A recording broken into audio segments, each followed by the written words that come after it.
I'm going to show you how to cook one of the most iconic steaks in the world. It's big, it's impressive, it's juicy and it's tender.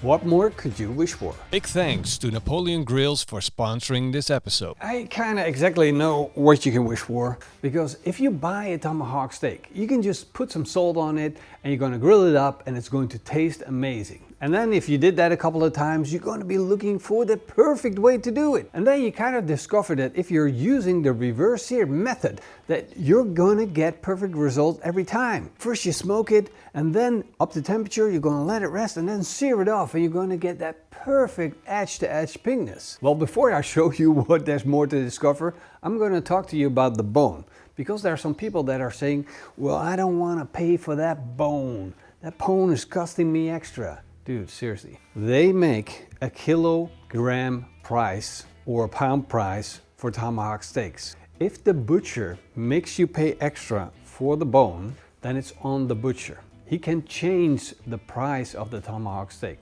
So honestly, if your butcher is letting you pay extra compared to normal ribeye, it's on your butcher. It's not okay. Don't raise the price, butchers. For this project, I selected a beautiful tomahawk steak. We got a nice big eye, we got a little bit of fat, and then a little bit of extra meat here on top. That's actually part of the belly, but it's still more tender part of the belly. It's got great amount of intermuscular fat, nice and red. Perfect tomahawk steak. And now I'm going to season that tomahawk steak. And therefore I'm going to use a binder, namely mustard. That's going to help make the seasoning stick to our beautiful tomahawk steak. And then I'm going to apply the Pitmaster X beef seasoning. This is specifically tuned to go with beef. You can use it for beef barbecue, let's say briskets, beef ribs, things like that, but you can also use it on steaks. You can already see that it's changing the color of the tomahawk steak into a beautiful bright orange color. It's got loads of pepper and salt to make sure it boosts the flavor of the beef instead of hiding it and covering it up. I'll get a nice thick layer on. And then we have a perfect seasoned tomahawk steak. This is now ready for the barbecue. And the insane thing about getting your tomahawk steaks to the next level is that it's basically super easy. I'm going to use the Napoleon gas grill to prove how easy it actually is. Let's open it up, fire it up, and create an indirect zone. This means we got one place where we have the flames, which is basically the hot part, and then we have the colder part on the other side. That's where the meat is going to be. I'm going to use that zone, the indirect zone, to warm up the meat of the steak slowly so it stays juicy and tender before we do anything crazy. Once the barbecue's come up to temperature, you can put the steak in, place it with the meat side over indirect heat. The heat comes from where the burners are on, and that means we want the thickest part of the meat on the other side. We want it to go as slow as possible. And specifically the eye of the tomahawk, that is the most tender and gentle part. So we gotta baby that. It's gotta be perfect. And this part here, the tougher part, that is where we want the heat. That's gotta be at least a medium rare for it to be really enjoyable. The cool thing about this Napoleon grill is that if you switch it on, it's going to turn on and it's going to tell me the temperature in the barbecue.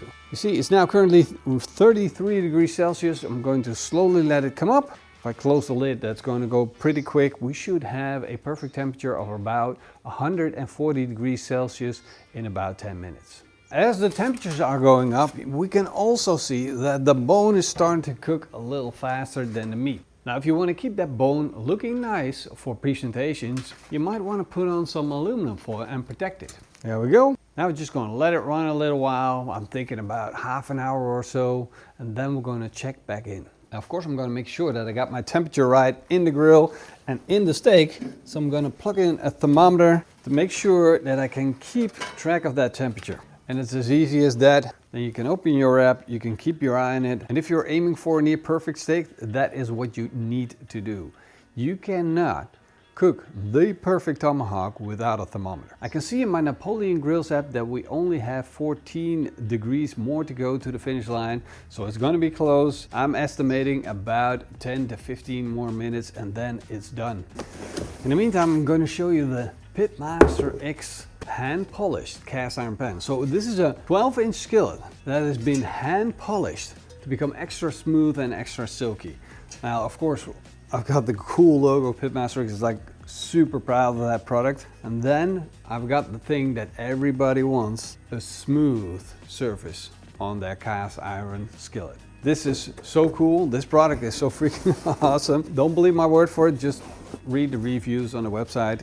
And of course, I have a really bad treated version of it. This is like the one that I just throw around in the studio, and I'm not really taking care of as well as I should be, but it is silky smooth and it works like a charm. Now the last cook that I used it for, I put some beef tallow in it and a flank steak in it. And the flank steak, it dripped some juices and it kind of messed with the evenness of the seasoning, but it doesn't matter because you can feel it. It's like super silky smooth. I'm going to be using this pan for the next step of the steak. Now I'm going to preheat it first on my side burner. The sizzle zone, I got it hot and running already, so it's going to warm up this pan pretty quick. When the pan is medium warm, which is about 150 degrees Celsius, and I'm going to put in a lump of butter. I'm going to let that melt. Add half a tablespoon of chili oil, 2 tablespoons of sweet soy sauce, and I really like the brand ABC. It's just such a good sweet soy sauce. A 1/4 cup of maple syrup. I'll let that melt. Put it back over the fire. Now I need this to caramelize a little bit. I need it to become dark and rich and filled with flavor. Once I got that nice thick syrupy bubble, I know it's done. Like a really good high quality fudge.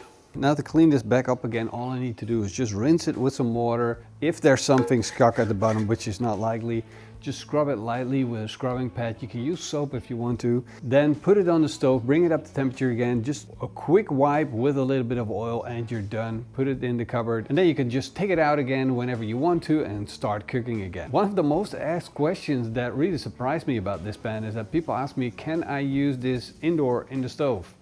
Yes, you can use it indoor in the stove. You can use it on an oven, on the barbecue, gas barbecue, charcoal barbecue, on whatever you like. This is going to work on everything.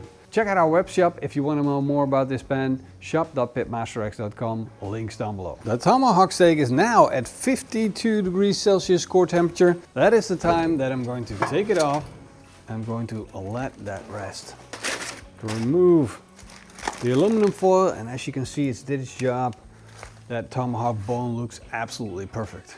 Now, in the meantime, while this is resting, I have the side burner on full pull. It's called the sizzle zone. It's going up to 900 degrees Fahrenheit, crazy hot. And so another trick that I apply is that once we are resting that tomahawk steak, it's still nice and hot on the outside, I'm going to rub it with butter. It's basically the same thing as when you're cooking a steak in a pan and adding butter for flavor. People love that so much because of the butter. This is going to need at least 10 minutes to rest. What would happen if you put it straight on the grill afterwards? Then the temperatures inside the steak would shoot up and rise well above that 54 degrees Celsius. They might even go as far as 60 degrees Celsius and your tomahawk would be absolutely ruined. Now that the tomahawk is well rested, I can actually touch the bone again and use it. I'm going to sear it off over the sizzle zone. And that is 450 degrees Celsius doing its job. We're going to get good sear marks. Now, as you can see, you don't have to worry too much about burning that seasoning as long as you don't put it on for too long. You just want a quick sear, lots and lots of flavor from the grill grates, but we don't want to keep it on for too long. If you would just have black outsides, then you would get that burn and you would get bitterness. Now we're getting sweetness from the Maillard effect. Now that I got my sear, I'm going to put this on the barbecue. Remember, we still have one side hot. I'm just going to turn off the sizzle zone. I'm going to put it on the hot side, where I'm going to brush on the delicious maple syrup butter sauce. And this is truly taking it to the next level.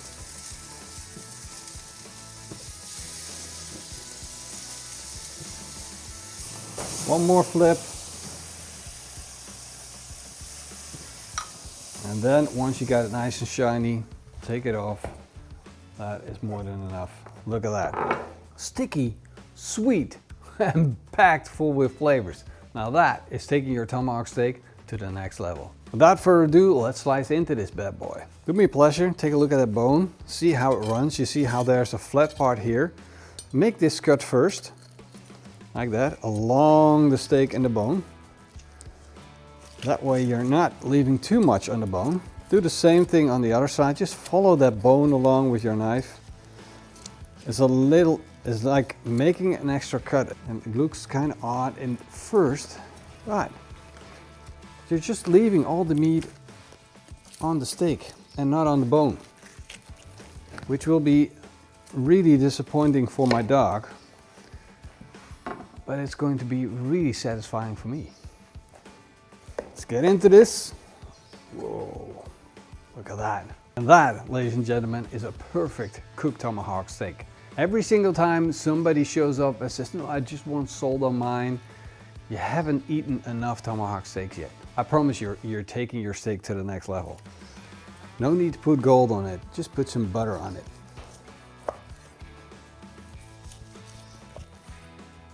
Look at that, beautiful slices. Fantastic beef. Cheers, guys.